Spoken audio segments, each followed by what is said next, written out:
It seems to me that we are no closer to leaving the European Union now than we were when we voted to leave it almost 3 years ago. The latest episode in this long shambles is that Theresa May was yesterday refused by John Bercow the permission to put her twice failed agreement to the House for a vote again. This thing has now dragged on for longer than 3 years because, of course, it dominated politics prior to the referendum as well. There are several reasons why we must get out of the European Union soon, and one of them is that all other issues have been abandoned during this time. It's been a few years now, and all our politics has talked about is Brexit. We can't have this carrying on for years and years to come. And unless we get out on the 29th of March, as we're supposed to, that's what we are at risk of allowing to happen. What about all the other issues that we face? I've heard it said that some would be happy to live in an Islamic state as long as it was outside the European Union. But I'm not happy to live in an Islamic state any more than I am to live within the European Union.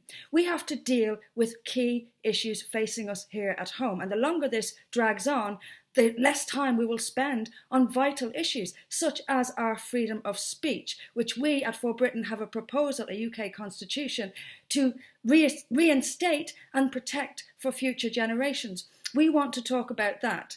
We also want to talk about something else that has fallen off the agenda, and that is mass immigration.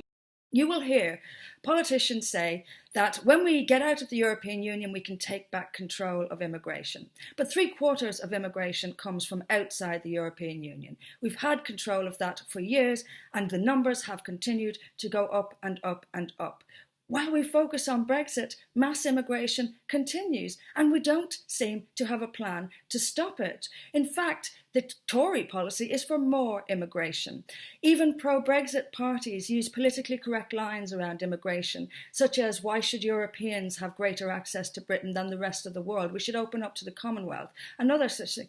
No, we mustn't. That's the opposite of what we need to do. For Britain wants to talk about culturally incompatible immigration. We want to bring an end to culturally incompatible immigration. But we're not talking about this because all we're talking about is Brexit.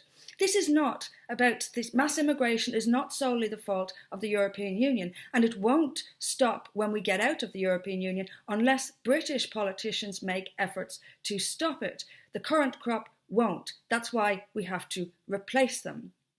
There are other key issues, of course. Our soldiers are still being prosecuted for things that happened decades ago, still sleeping on the streets. Kids are still being taught to hate themselves in school, especially white kids.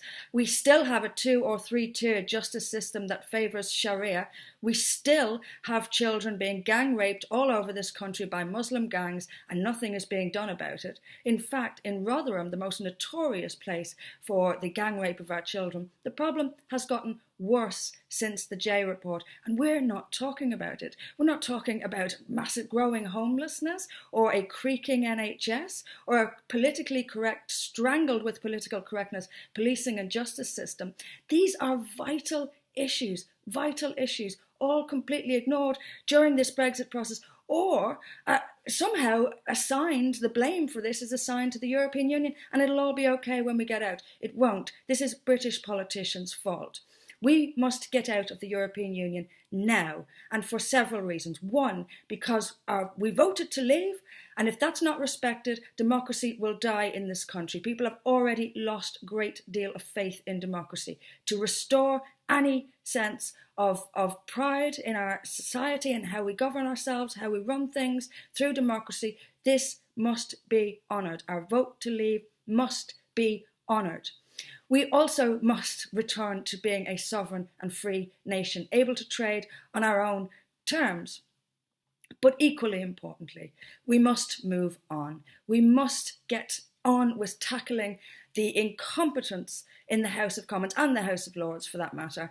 Remove those who do not act in the best interests of this country and replace them with people who will. We need to build a British future for Britain. We need to leave the European Union now and get on with it.